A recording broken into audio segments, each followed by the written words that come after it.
प्रिय मित्रों, जय श्री कृष्णा। मित्रों, प्रत्येक मनुष्य को अपने कर्मों का फल तो भोगना ही पड़ता है, चाहे वह मृत्युलोक में भोगे या देवलोक में। आज की कथा में भगवान बताते हैं मनुष्य को अपने कर्मों का फल क्यों भोगना पड़ता है। सभी श्रोताओं से निवेदन है कि इस कथा को ध्यानपूर्वक सुनना। इसे सुनने के बाद आपके मन में उठ रहे सभी प्रश्नों का जवाब आपको मिल जाएगा। मित्रों, एक बार भगवान विष्णु क्षीर सागर में बैठे थे। तभी गरुण जी ने भगवान विष्णु से पूछा, हे प्रभु, मनुष्य को अपने कर्मों का फल क्यों भोगना पड़ता है? मनुष्य ऐसी क्या गलती करता है जिसके कारण वह अपने बुरे कर्मों का फल भोगता है? पंछीराज गरुण जी की यह बात सुनकर विष्णु जी मुस्कुराने लगे और बोले, हे पक्षीराज गरुण, मैं तुम्हें एक कथा के माध्यम से आपके इस प्रश्न का उत्तर देना चाहता हूं। इस कथा को ध्यानपूर्वक पूरा सुनना। फिर गरुण जी कहते हैं, हे प्रभु, आप कथा सुनाइए, मैं आपके मुख से सुनने के लिए बहुत उत्सुक हो रहा हूं। फिर भगवान विष्णु कथा सुनाना प्रारंभ करते हैं और कहते हैं, हे पक्षीराज, प्राचीन काल में एक शोभायमान नगरी थी। वहां एक चंद्रसेन नाम का राजा राज करता था। राजा बहुत धर्मात्मा, न्यायसंगत एवं साधु प्रवृत्ति का था। राजा चंद्रसेन प्रतिदिन ब्रह्म मुहूर्त में उठकर स्नान करके भगवान की पूजा करता था। वह ईश्वर का बहुत बड़ा भक्त था। उसने अपने राज्य में भगवान भोलेनाथ का बहुत ही विशाल और भव्य मंदिर बनवाया और एक ब्राह्मण को उस मंदिर का पुजारी नियुक्त किया। वह ब्राह्मण बहुत ही ईमानदार, नेक और धर्मात्मा था। वह राजा चंद्रसेन से कभी भी कुछ नहीं मांगता था। राजा ब्राह्मण के स्वभाव पर अत्यंत प्रसन्न थे। उस ब्राह्मण को राज मंदिर में पूजा करते हुए कई वर्ष बीत गए, किंतु उसने कभी राजा से किसी प्रकार का कोई प्रश्न नहीं किया और ना ही कुछ मांगा। कुछ दिन बाद राजा चंद्रसेन को एक पुत्र की प्राप्ति हुई। पुत्र मिलने की खुशी में राजा ने आदेश दिया कि सारे राज्य में उत्सव मनाया जाए। सारे राज्य में उत्सव मनाया गया। फिर समय बीतता गया। धीरे धीरे राजकुमार बड़ा होने लगा। राजा ने उसे पढ़ा लिखा के बहुत विद्वान बनाया। कुछ समय बाद राजकुमार का विवाह एक सुंदर राजकन्या से करा दिया गया। विवाह की रात को राजकन्या को नींद नहीं आई और वह इधर उधर घूमने लगी। जब वह अपने पति के पलंग के समीप आई तो उसने देखा कि बहुमूल्य हीरे जवाहरात से जड़ी तलवार राजकुमार के पलंग के पास रखी है। राजकन्या ने तलवार को देखा तो उससे रहा नहीं गया। उसके मन में तलवार को देखने की उत्सुकता बढ़ने लगी। फिर राजकन्या ने तलवार को म्यान से बाहर निकाला तो वह तलवार बिजली के समान चमकने लगी। यह देखकर राजकन्या डर गई और डर के मारे वह तलवार उसकी हाथ से छूटकर राजकुमार की गर्दन पर जा गिरी। तलवार गिरते ही राजकुमार के गले की नस कट गई और वह तुरंत मर गया। यह सब देख के राजकन्या बहुत डर गई और अपने पति के मरने से बहुत दुखी हुई। वह यह सोचकर बहुत डर गई थी कि अगर मैं सबको सच बताऊंगी तो कोई भी मेरी बात पर विश्वास नहीं करेगा। सुबह होते ही राजकन्या ने जोर जोर से विलाप करना शुरू कर दिया और कहने लगी कि मेरे पति की किसी ने हत्या कर दी है। उसके रोने की आवाज से महल के सभी राज दरबारी कर्मचारी और स्वयं राजा भी आ गया। राजा ने आकर राजकन्या से पूछा, राजकुमार की किसने हत्या की? राजकन्या विलाप करते हुए बताने लगी, मैं उसे नहीं पहचानती। वह कौन था, परंतु उसे मैंने शिवजी के मंदिर में जाते हुए देखा है। राजा क्रोधित होकर सैनिकों और अपने मंत्रियों समेत भगवान शिवजी के मंदिर में गए तो उन्होंने ब्राह्मण को वहां पूजा करते हुए देखा। राजा चंद्रसेन के आदेश से सैनिकों ने उस ब्राह्मण को पकड़ लिया। उस ब्राह्मण को कुछ समझ नहीं आ रहा था कि मेरे साथ क्या हो रहा है।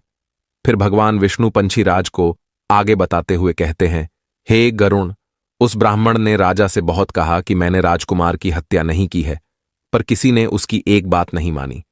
राजा ने एक बार भी नहीं सोचा कि ब्राह्मण निर्दोष हो सकता है। राजा ने ब्राह्मण को सजा सुनाते हुए कहा, मैं तुम्हें मृत्युदंड तो नहीं दे सकता, क्योंकि ऐसा करने से मुझे ब्राह्मण हत्या का पाप लगेगा। फिर भी मैं तुम्हें यह सजा सुनाता हूं कि जिस हाथ से तुमने मेरे पुत्र को तलवार से मारा है, उस हाथ को शरीर से काटकर अलग कर दिया जाए। ऐसा कहकर राजा ने उसका हाथ कटवा दिया और इस पर ब्राह्मण बहुत दुखी हुआ और राजा को अधर्मी मानकर उसका राज्य छोड़कर अपने गुरु के पास काशी के लिए निकल पड़ता है। ब्राह्मण राज्य से निकलने के बाद अपने गुरु के पास जाने लगा और मन ही मन में भगवान से कह रहा है, हे प्रभु, आपने मुझे किन पापों की सजा दी है? मैंने ऐसा कौन सा कर्म किया था जिसकी सजा मुझे अब मिल रही है? मित्रों, काफी लंबा मार्ग तय करने के बाद ब्राह्मण काशी पहुंच गया। फिर वह अपने गुरु की कुटिया में जाता है। परंतु गुरुजी कहीं बाहर काम से गए थे और गुरुजी की पत्नी उनकी आलोचना कर रही थी और उन्हें बहुत भला बुरा कह रही थी। थोड़ी देर में गुरुजी कुटिया आ गए।